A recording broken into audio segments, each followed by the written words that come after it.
brings them out from the shades of darkness towards Nur. I thought maybe I'll share with you one very delicate point from the Arabic language. Dhulmat is darkness, and the plural is dhulamat. In English, it's difficult to put that as in darkness.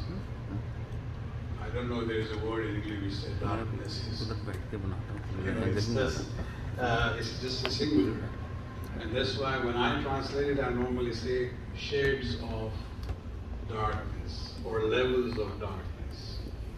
And this is where we have to realize that, we constantly have to struggle. We hear about the famous hadith of Imam Ja'far as-Sadiq alayhi salatu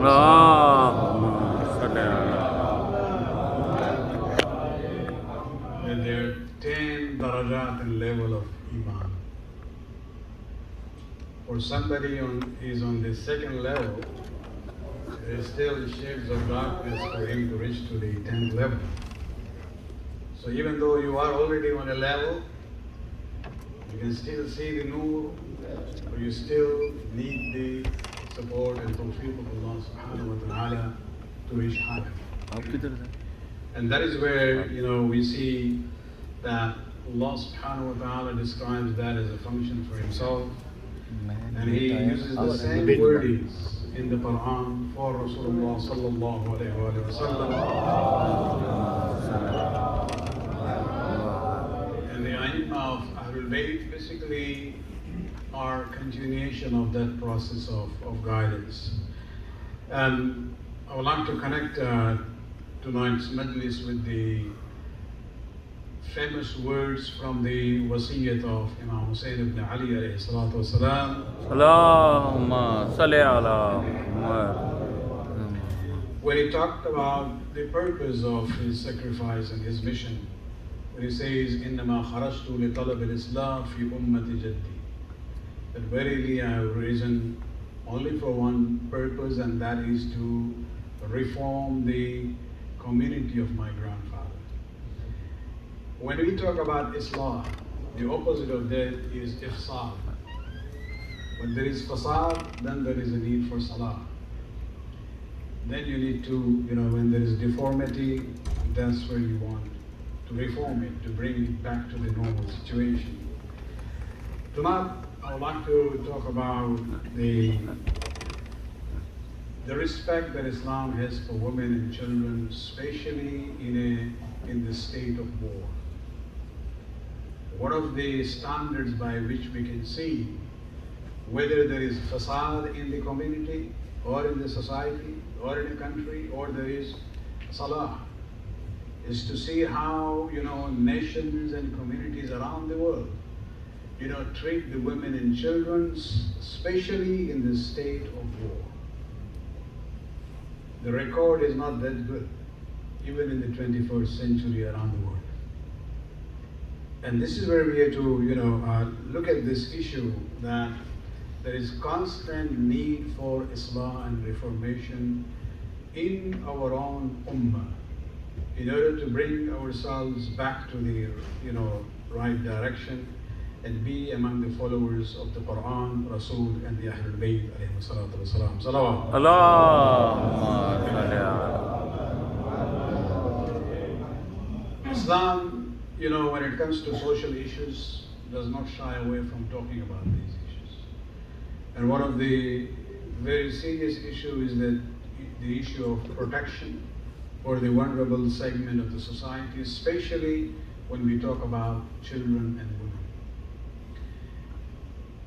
When talking about what is known as minor jihad, war situation, Allah subhanahu wa ta'ala in Surah Nisa, ayat number 75, uses the words, and if you look at the way it has been put, وَمَا لَكُمْ لَا تُقَاتِلُونَ فِي سَبِيلِ اللَّهِ وَالْمُسْتَضْعَفِينَ مِنَ الرِّجَالِ وَالنِّسَاءِ وَالْوِلْدَانِ الَّذِينَ يَقُولُونَ رَبَّنَا أَخْرِجْنَا مِنْ هَذِهِ الْقَرْيَةِ الظَّالِمِ أَهْلُهَا وَاجْعَلْ لَنَا مِنْ لَدُنْكَ وَلِيًّا وَاجْعَلْنَا مِنْ لَدُنْكَ نَصِيرًا. The words مَا لَكُمْ, what is the matter with you? That's how Allah is talking to us. What is the matter with you that you are not fighting in the name of Allah subhanahu wa ta'ala and for the oppressed one among the men and the women and the children?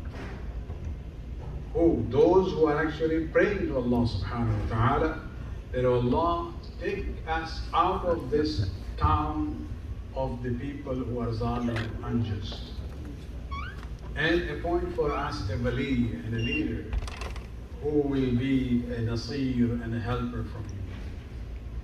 If you look at the words, مَا لَكُمْ لَا تُقَاتِلُونَ, why, what is the matter with you that you are not fighting? So it's to say, emphasis there, especially two things. Number one, he says, fi sabilillah. For the, the divana issue of this qital and fight is the issue that you do it for the sake of Allah subhanahu wa ta'ala. But specifically then he says, on the human level, he's talking about mustad'afin. The word mustad'afin means those who have been made weak by the oppressors, by the unjust rulers, or by the elite of the society, from the men and the women and the children. And if you look at it, the Prophet himself, in all the missions, military campaigns that he would send out armies, he used to actually sit down, because there is two kinds of jihad asghar. One was where he would be part of it.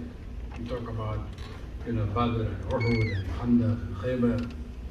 But there are some military campaigns of a smaller level where the Prophet would not himself go, and he will assign others to be the commanders.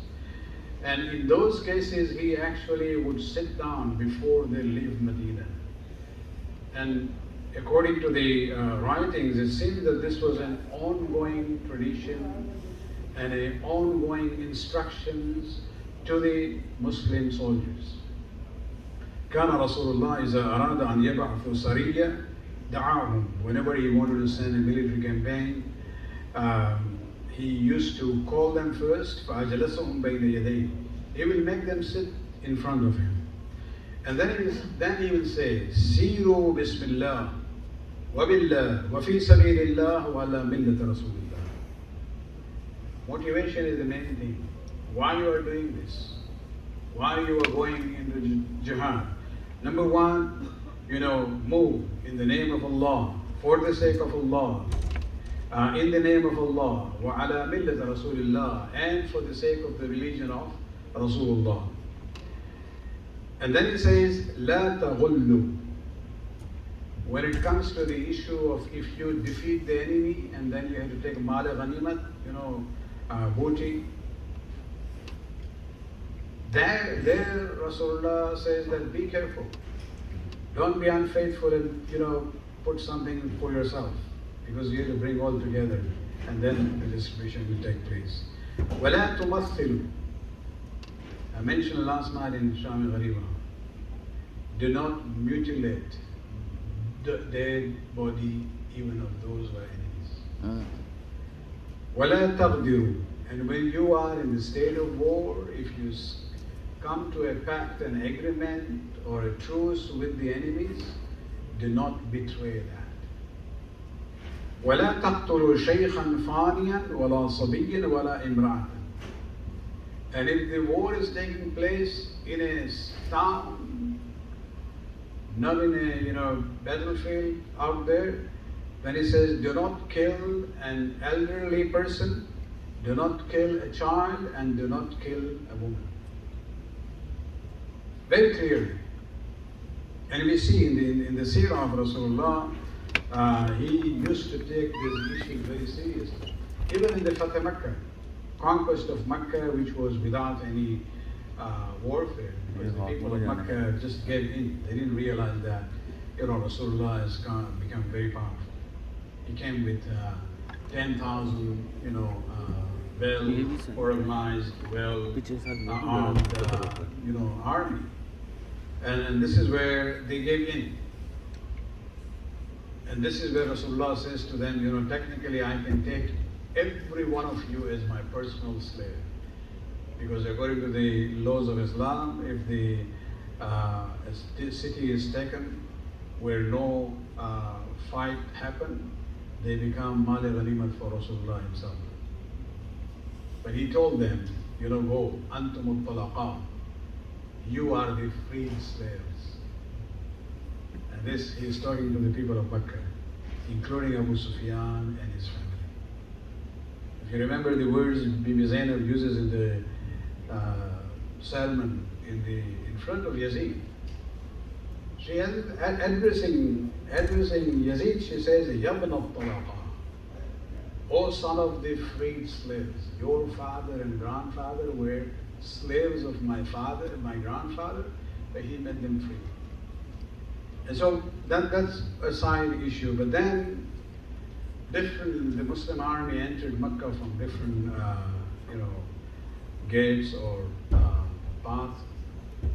Where Khalid bin Walid came in, he unnecessarily provoked the group and ended up killing some few. When Rasulullah came to know about it, he was very angry with Khalid bin Walid. And he immediately said that, we have to compensate that tribe with the blood money for those who were killed. Mm-hmm. Even in the battle of Khaybar, when the fort was taken over, Bilal was actually bringing the women captive from the fort. One of them was Safiya, who became later the wife of Rasulullah sallallahu alayhi wa sallam. Allahumma salli ala. And of course, this was a war situation. Anyone who is become a prisoner, they would be saved. But Rasulullah noticed that Safiya was extra stressed on this situation. So he asked her, what happened? And she says that, this person, referring to Bilal, he made us walk by the body of my father, my brother, family members. And this is where Rasulullah calls Bilal, and he was rebuked him. Don't you have this sense of mercy? You should have brought them from other direction. And so this is where we see that even in a warfare situation, Rasulullah is very careful about those who are not combatant. To treat them in a kind manner. And this is the seerah which continued with Amir al-Mu'mineen Ali bin Abi Talib alayhi salatu wa salam.